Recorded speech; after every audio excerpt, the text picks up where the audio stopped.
The video I'm doing today is going to be an overlook of the Switch's life cycle, at least for me personally. So, I got mine in late 2017, like the last quarter of the year or so.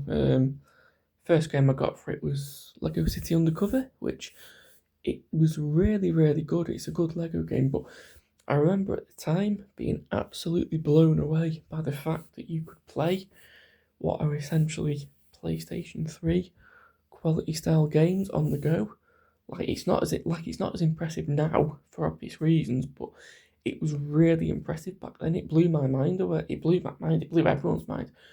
But then to play something like the Elder Scrolls Skyrim on it, the fully fledged version, not some scaled down version, was amazing. And um, it really was spectacular. The the only real negative thing I've got to say about the Switch is the fact that um, if you got yours at launch, you had to wait a year and a half for cloud storage, which it's unacceptable. I mean, at the time, every other console had some form of save backup, be it cloud storage or external backup. That this had none. It does have cloud storage now. It was added about a year and a half after launch. I only had to wait a year, thankfully. But and the only other annoyance is the fact that you can't message your friends on it, and there's no web browser. But at this point, we're all kind of used to it. So anyway, getting back to the topic at hand, I've played many games on it. My most recent one, I believe, was what was it now? Uh, it escapes me. The game I played today anyway was Saints Row 3, the full package version, the version with all the DLC. But yeah, as I went through the lifespan, the games just kept getting better and better. Like it started off as a PlayStation 3. Towards the end of the lifespan, it was more so getting on towards PlayStation 4. But obviously, if you want that, you get a Switch 2, which they charge too much for, but that's neither here nor there. And no games exemplify this sort of like halfway state between two console generations more than the likes of Doom and Doom Eternal, because those games, despite the fact that they sometimes are go into sub HD resolutions, still look really good, and they truly show what the hardware is capable of. And I remember when I first played them, I was utterly blown away just to have this kind of power on a console. And the fact that they actually have the battery to pull this off, I mean, I, I don't know quite how long the battery is supposed to last on it, but the like in terms of charge cycles, but I'd say it's a lot because they come on, but there are some really intense games on the system, and the battery life you can get like sort of 4.5 to 5 hours, which yeah, it should be doing double that really now because batteries haven't been keeping up with the technology, but it's still really good when you think about it. But we've reached a point now with the Switch One where it can't go any further. It's exhausted. They've pushed it to the absolute limit. Um, and I suppose it's sad, but that happens with all generations. But probably for me, the most impressive game I've played on it would have to be Wolfenstein 2 and Doom 2016/Doom Eternal. They really show what the console is capable of, and they were the standout moments in the life cycle for me. But it's just utter insanity when you think that you can play something like Saints Row 3 on it.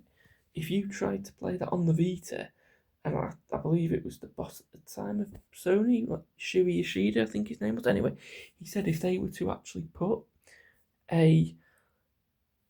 they were to actually run a PS3 game on the hardware, the battery would discharge within 5 minutes uh, and then set on fire. So, and the Switch's specs, I believe there's 3 gig of RAM allocated to games, which for a handheld system is insane. And I believe 1 gig is allocated to like running the operating system.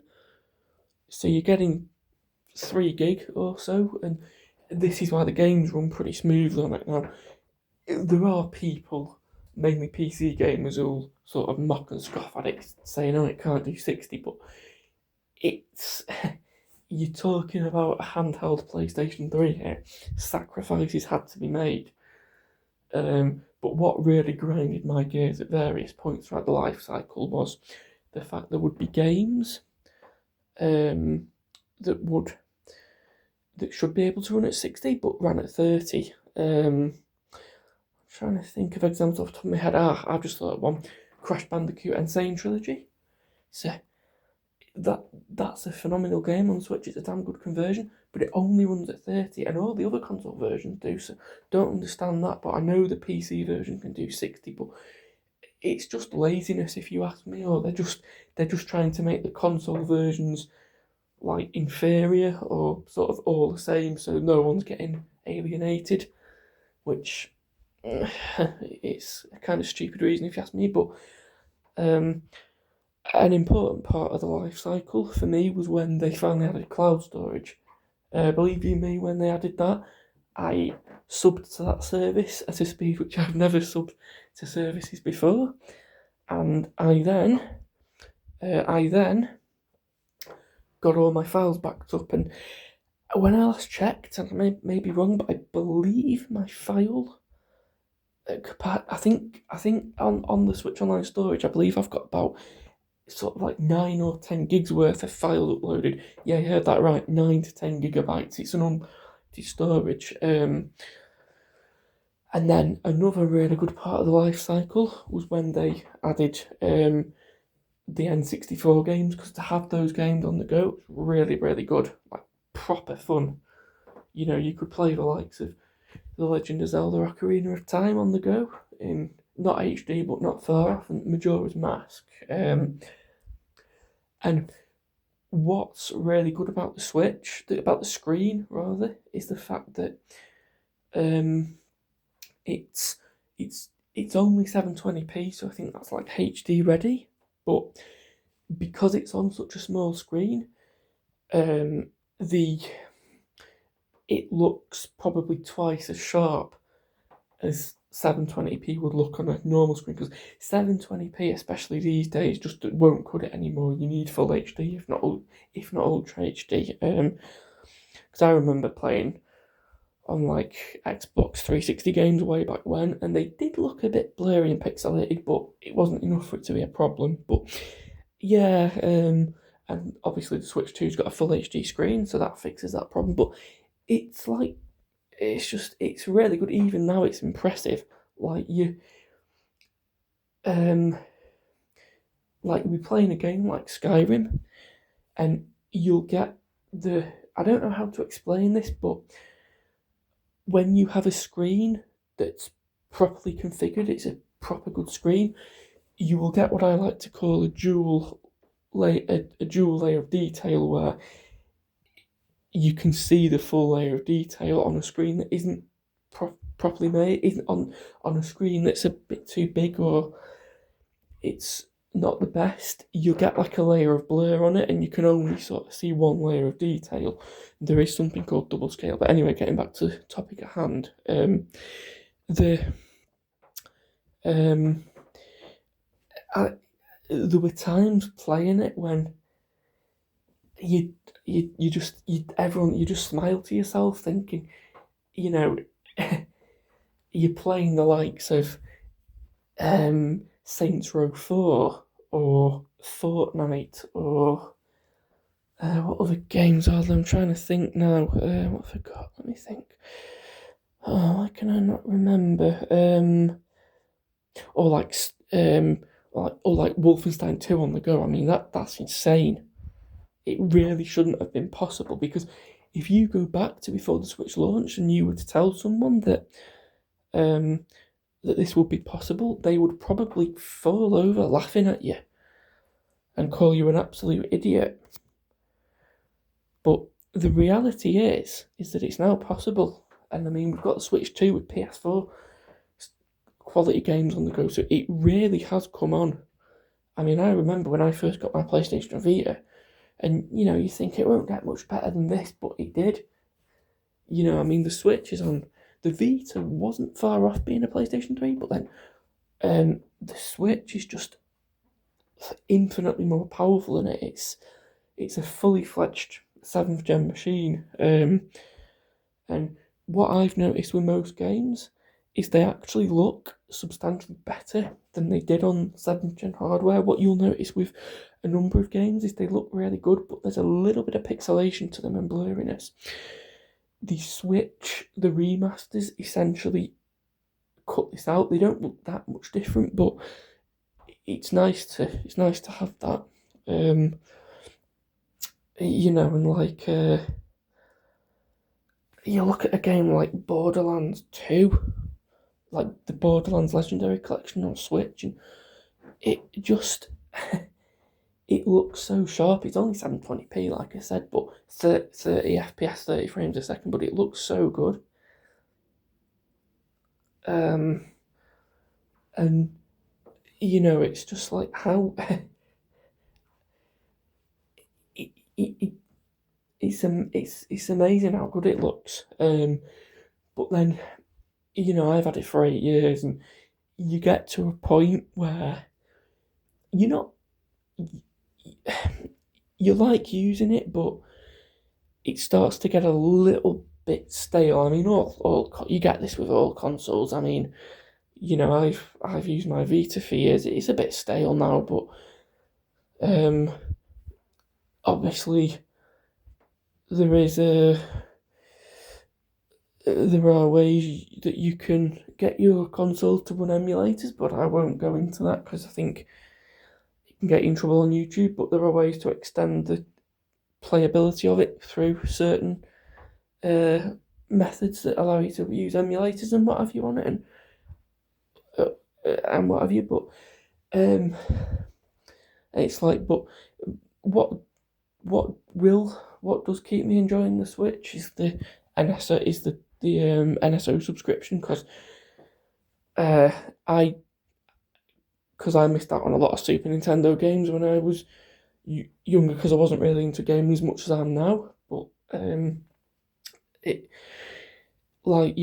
I've played so many Super Nintendo games and I kind of get sick of it at times. But it's it is fun. It's appreciated that it's there. The one thing I do not like though is that GameCube games are only playable on Switch 2. They can be played on Switch 1. Look at the Mario 3D All-Stars collection. That looks that's actually running using emulation, so they can do it, but that's neither here nor there. And it's and then something that did hamper my enjoyment was Joy-Con drift, because with the regular Joy-Cons they're really, really good, but a bit of an issue you've got with it is your character will start spinning around in circles and what have you. Anyway, early this year I got the Pro controller and there's virtually no drift on it. There's a bit of drift, but not too much. I'll tell you this now, it's well worth getting a Pro controller, because the battery life is virtually doubled what it is on the Joy-Cons if you flatten it. If, like me, you don't, and you just charge it when it says the battery's low, you'll get about 34, 35 hours of it, which is still good. And you can charge it using the Switch's AC adapter. I know there is a little bit of confusion over whether you can or not, but you can. Just plug it in, turn it on, light comes on, and it'll go off when it's done. Takes about 4 hours to charge if you do it from when it's low battery. If it's flat, it'll be about 6 hours. But it is good, and to be honest now, I rarely use my Joy-Cons because they're not charging properly, and I get about 10 hours off them now. When you first get it, you get about 20 hours, but I just use them when my Pro controller needs charging, so other than that, they're just gathering dust in a cupboard and what have you, but And the Switch cartridges, they're, they're, they're phenomenal, the storage capacity, because if you go back to like the 3DS and the PS Vita, I think they could hold at max about 8 GB.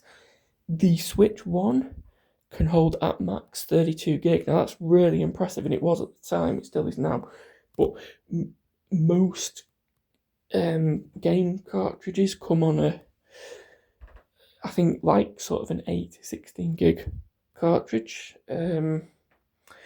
Yeah, but I think there's the odd ones that do come on 32 gig, but they tend to be quite expensive, so they generally use 8 and 16 gig cards. What annoys me though is that there are games like Wolfenstein 2 and LA Noire where only a partial amount of the games on the cartridge, you will have to download the rest of the game, and you probably need an SD card for that. I've got a 256 gig one. It's a Mario theme one. It's the official Nintendo ones. I'd recommend getting them because they're probably better quality wise than your other ones. But just go with a well-known brand like SanDisk. And I think the read speed needs to be about 90 megabytes to 100 megabytes. But if you get the official Nintendo ones, they'll meet the requirements every time. Yeah, and like the online play is pretty good. I know certain games do have issues, like I think certain Nintendo games, but I've only got one Nintendo game for it, that being Splatoon 2. And when I played online, I didn't have any of these issues. So your mileage may vary, but it's and NSO or Nintendo Switch Online, it's really come on. Because when it first launched, it was a bit naff, but there's so many more consoles on it now compared to what it looked like if you compare it back then to how it is now. It's a masterpiece. It's still got a bit of a ways. It's still got a little bit. It can still be improved, but it's a lot better. And then we move on to like the operating system.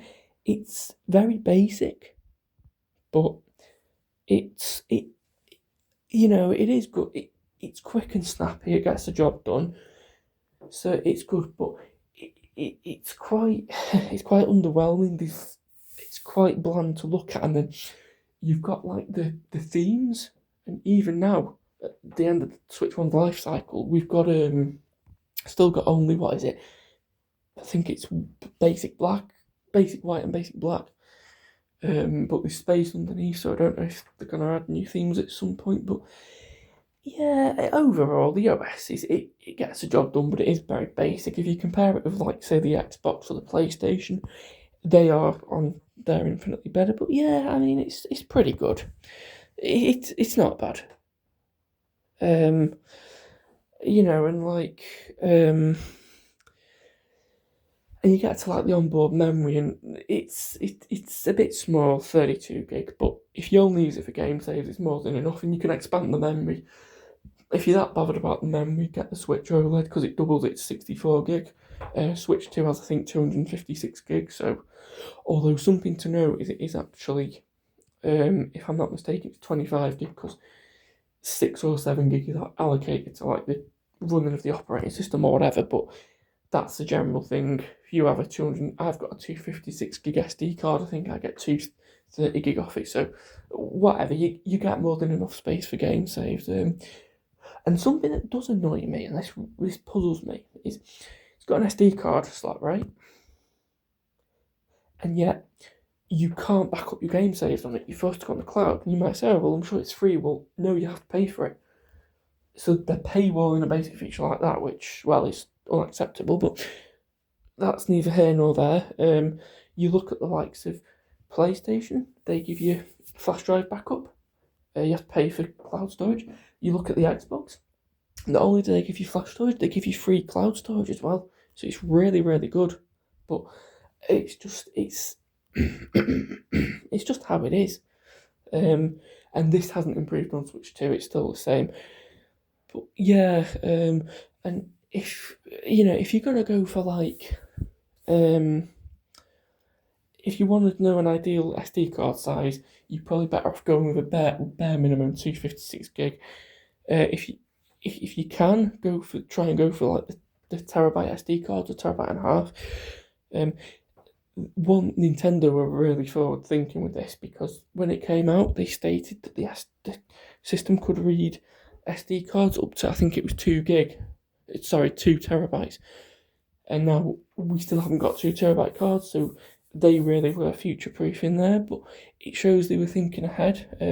And the Switch has done phenomenally. I mean, it sold about 150 million units. I think it's beat the PS2, although Sony do keep moving the goalposts without counting used console sales. But it's quite funny, but that's a story for another time. And it's like, I mean, it's just it's done really well. I mean, you look at the Wii U, and I at one point was genuinely convinced Nintendo were finished. I think a lot of people were. But then, the Switch came out, and before I got mine, I thought this is going to fail. But then once I realised it was successful, I thought, I'll get one of these. And I've thoroughly enjoyed the lifespan. I mean, it's really, really good. And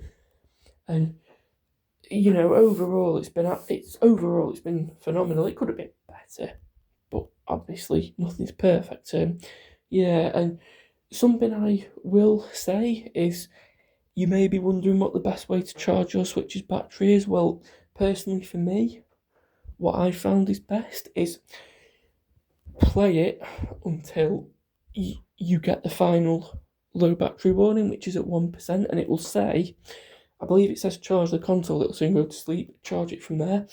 The reason I say this is that with lithium-ion batteries now, if you charge it before it's flat, it's only counted as a partial charge cycle. And I think with the Switch, I might be wrong, but I think, based on what it says on Nintendo's website, if you charge it before it's empty, it counts as half a charge cycle, regardless of how low it is.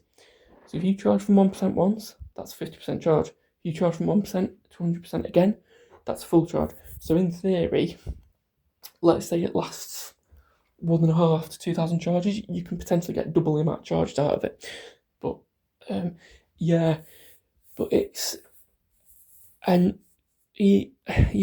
like you might be saying, the screen should be an OLED. Well, there's already an OLED one out, and something you should know about OLEDs is that they can die within a few years, whereas LCD screens last 8 to 10 years or so. They might not be as clear as OLEDs or as energy efficient, but they make up for it in terms of how long they will last. And to be honest, on a small screen like that 6-inch, 7-inch screen, you're not going to notice a difference anyway, unless you've got an OLED screen. So I mean, so that's my review of the lifespan. Overall, I've enjoyed it. It's been really, really good. It's the only things, like I said, I really have an issue with is the fact that it's so basic in terms of functionality, and you can't back up your game saves on an SD card. But it's been really good. And Nintendo will stick with the Switch for the future if they're smart, because, you've seen the old meme.